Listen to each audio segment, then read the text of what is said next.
इस रास्ते पे चलने वाले जो सद्गुरु हुए, एक के पीछे एक, उन्होंने परमात्मा को पाने के लिए, जीवन मुक्त अवस्था प्राप्त करने के लिए अपनी जिंदगी में बड़े कष्ट उठाए। उनकी जिंदगी बड़ी कठोर की थी और बड़ी कठिनाइयों से रहते हुए इस विद्या को उन्होंने न केवल प्राप्त किया, बल्कि हमारे लिए कुछ गुर छोड़ गए। अपनी जीवन में जीवन मुक्त अवस्था प्राप्त करी। जीवन मुक्त अवस्था प्राप्त करना हमारा लक्ष्य है।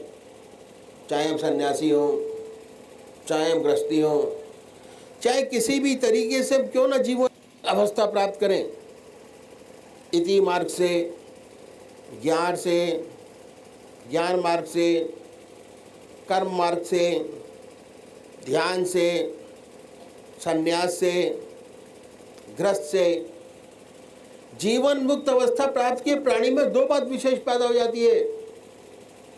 पहली, निरंतर परमात्मा की याद, उठते बैठते भगवान का ध्यान निरंतर बढ़ता रहता है।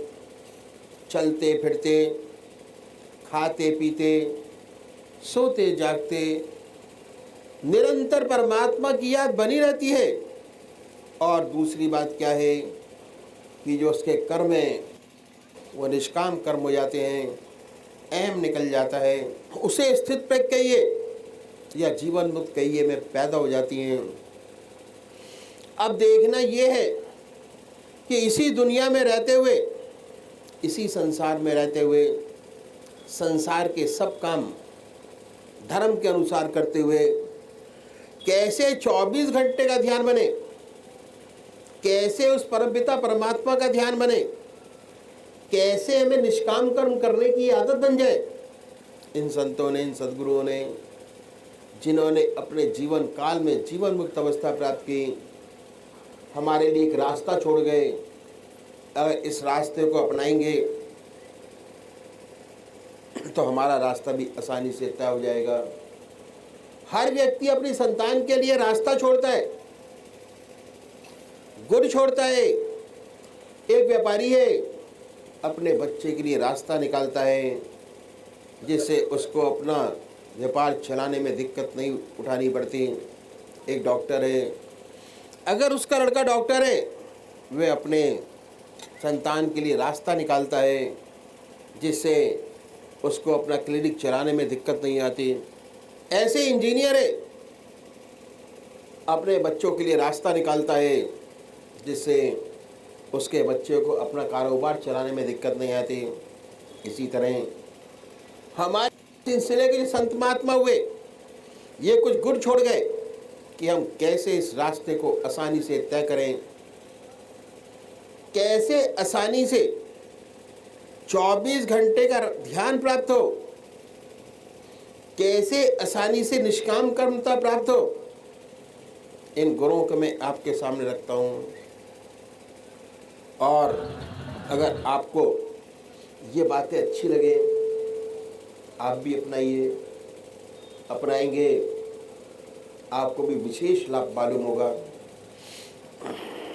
इन संत महात्माओं ने, इन सद्गुरुओं ने 24 घंटों को 8-8 घंटे के हिसाब से बांटा और सारे साधन को 3 भागों में बांटा।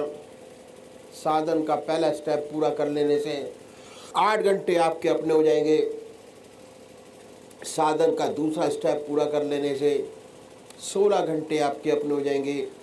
साधन का तीसरा स्टेप पूरा कर लेने से 24 के 24 घंटे परमात्मा की याद बने रहेगी। सच्ची निष्काम कर्मता आपको प्राप्त हो जाएगी।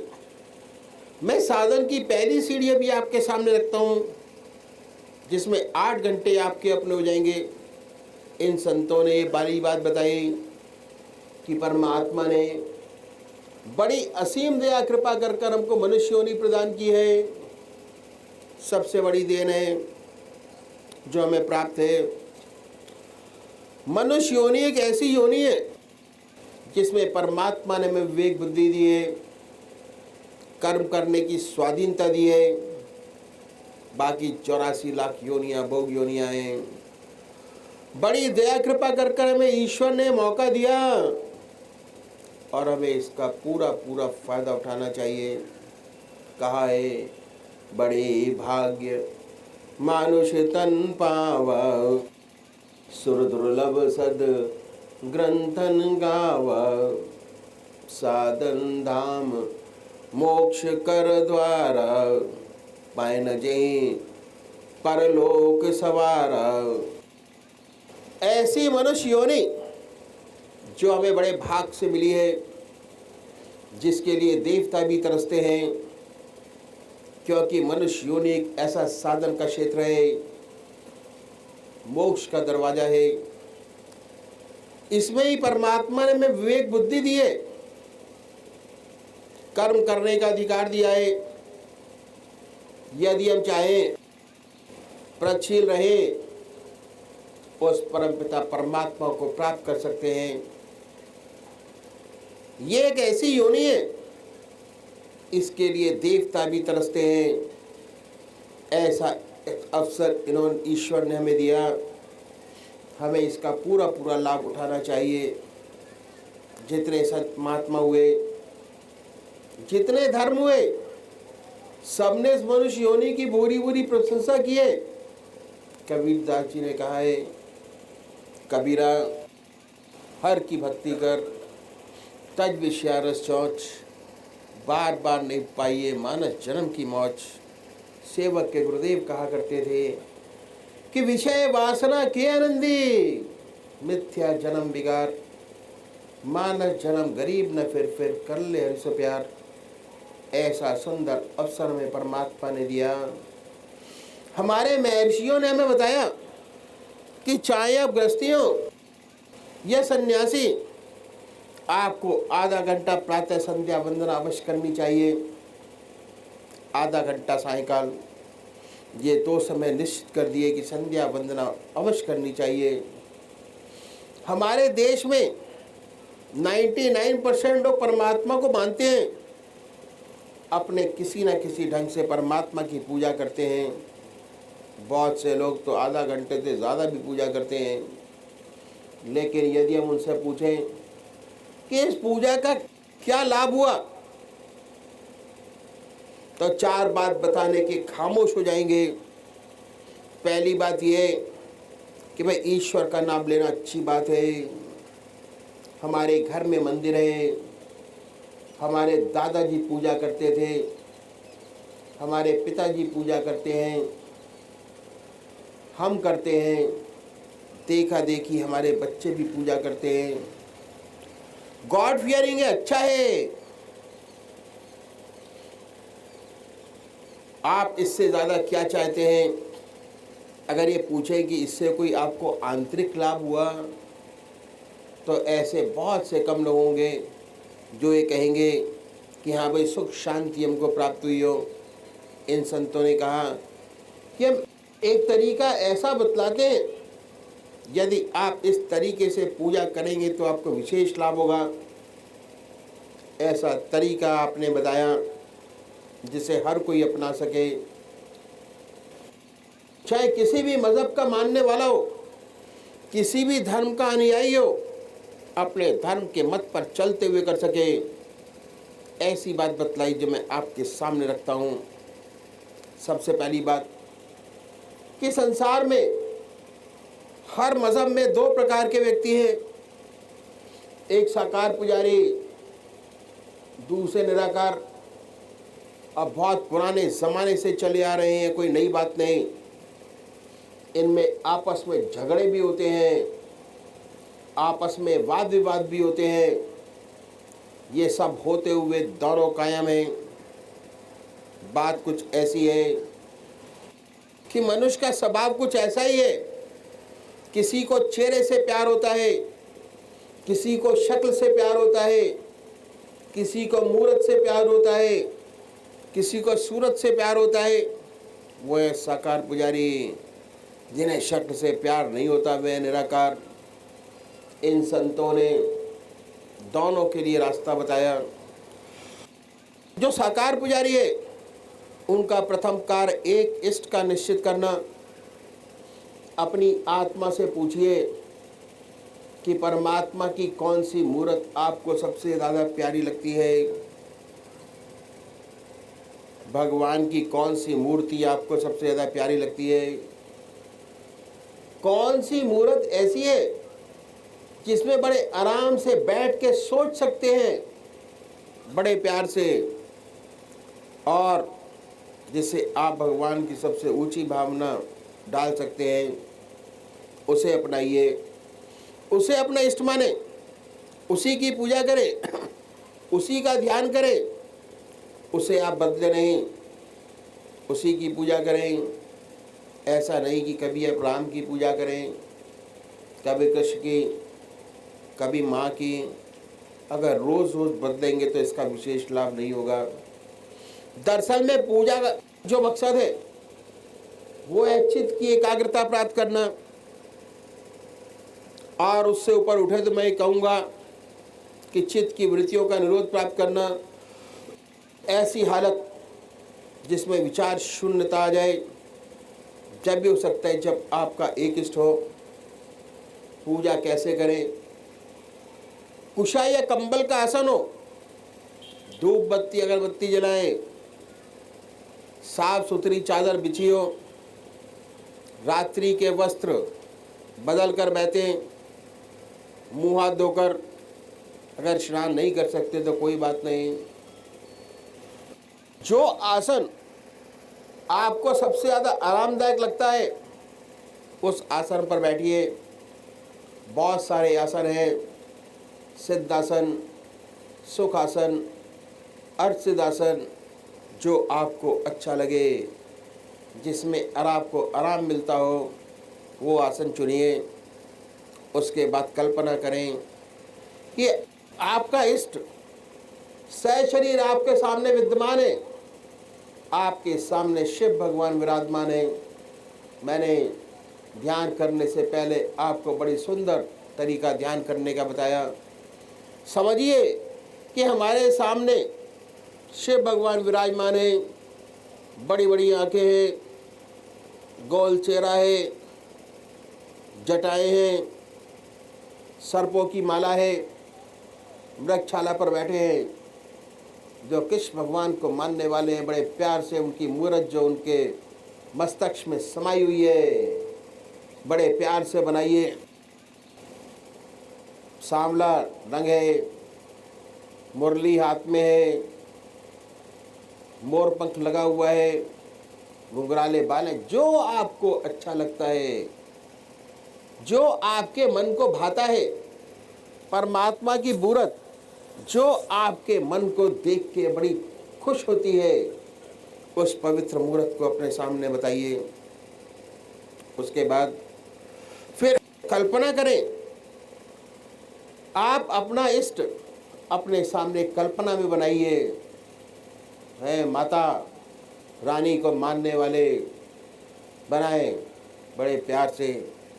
और उसके बाद जब आप ध्यान करेंगे तो क्या होगा? उसके बाद कोई भजन गाइए। भजन से क्या होगा? आपके बहिर्मुखी विचारों की दुनिया से मन हटकर ईश्वर की तरफ लग जाएगा। इसके बाद जब आप ध्यान करेंगे तो ध्यान बनेगा। पहले बाहर देखिए, जब ध्यान बाहर की तरफ बन जाए, उस पवित्र मूर्त को हृदय में उतारिए, बैठाइए, बड़े प्यार से बैठाइए। इतने प्यार से ना कोई दूसरा विचार रह जाए, ना ख्याल। और जब मन हट जाए, हमारी आत्मा हमारे को दिखाती रहती है कि हम क्या सोच रहे हैं। फिर ना कोई विचार रहेगा। जब मन हट जाए तो फिर प्यार से उसी मूर्त पर जमाएं। ना फिर कोई विचार रहेगा, ना ख्याल। जब चेतन अवस्था में लौटेंगे तो बड़ी सुंदर स्थिति होगी कि हमारा मन आत्मिक आनंद से भर गया।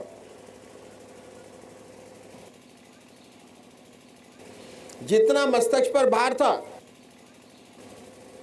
वो हल्का हो गया। तो ये पूजा का तरीका जो संतों ने बताया साकार पुजारियों के लिए। यदि ऐसे पूजा करेंगे, समर्पण भाव से पूजा करेंगे, पूरी लगन के साथ पूजा करेंगे, तो एक दिन ऐसा आएगा कि आपको विशेष लाभ महसूस होगा, चित्त की एकाग्रता आपको प्राप्त होगी, उसके बाद सुषुप्ति की अवस्था प्राप्त होगी और सुषुप्ति से सहज समाधि में प्रवेश करेंगे। चिर परमानंद की प्राप्ति होगी। दूसरे वो भाई हैं जो निराकार भगवान के उपासक हैं, जो परमात्मा की मूर्ति को नहीं मानते, वे परमात्मा के नाम को पकड़ें और उस नाम को चुने जो उनकी आत्मा को सबसे प्यारा लगता है। कोई ना कोई नाम से तो याद करते ही होंगे। हिंदू भाई ओम, मुसलमान भाई अल्लाह, सिख भाई वागुरु, क्रिश्चियन भाई क्राइस्ट या गॉड। जो आपकी आत्मा को सबसे प्यारा लगे, जो आपकी आत्मा को सबसे सुंदर और अच्छा लगे शब्द चुन सकते हैं। जो आपकी आत्मा को प्यारा लगे उसे पकड़े। आसन तो वही है। सुख आसन से पलौती लगाकर बैठे, हृदय की तरफ निगाह रखें, आनंदमयी अवस्था बनाएं और ये ख्याल करें कि जब आपका हृदय धुक धुक करता रहता है, उसकी जो हार्ट बीट है उससे ओम नाम निकल रहा है। जो नाम चुना है वह निकल रहा है। हृदय ओम ओम कह रहा है, जवान नहीं कह रही। शुरू में दिक्कत होती है, तब तक मानसिक जाप कर सकते हैं। ओम, बड़े प्यार से ओम ओम। धीरे धीरे ऐसी अवस्था आती है कि आपके स्पष्ट बात सुनाई देने लगता है कि हृदय से ओम की आवाज़ निकल रही है। ऐसी हालत पैदा हो जाती है, ना कोई दूसरा विचार रहता ना ख्याल। ऐसे उसमें तल्लीन हो जाते हैं कि अपना होश नहीं रहता, अपने आप से गायब, विचार शून्य अवस्था। जब चेतन अवस्था में आते हैं तो वही नाम सुनते होते हैं। हमें एहसास होता है बड़े आनंद का कि हमारा मस्तिष्क अनुपम आनंद से भर गया, बड़ी शांति मिली। इन संतों ने ये तरीका पूजा का बतलाया। यदि हम ऐसे पूजा करेंगे तो हमें विशेष लाभ होगा, चित्त की एकाग्रता प्राप्त होगी। धीरे धीरे हम सुषुप्ति से सहज समाधि में प्रवेश कर जाएंगे। धीरे धीरे हमें आत्मा का और फिर उस परमात्मा का अनुभव होने लगेगा और एक दिन ऐसा आएगा कि हम उससे एकाकार हो जाएंगे और ज्योति से ज्योति मिल जाएगी। पूजा इस तरीके से करें। इन संतों ने इस बात का विशेष ख्याल रखा कि हमारे काम का समय न लिया जाए। पहली सीढ़ी का दूसरा सब स्टेप क्या है?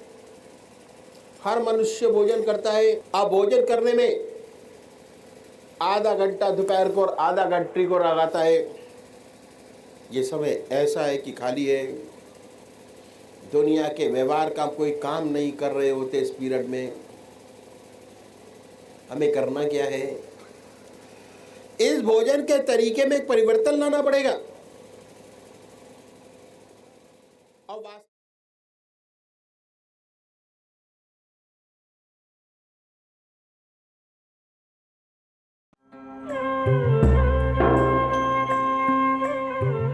ध्यान योग के कार्यक्रम आनंद योग से निशुल्क जुड़ने के लिए संपर्क करें 9810239677।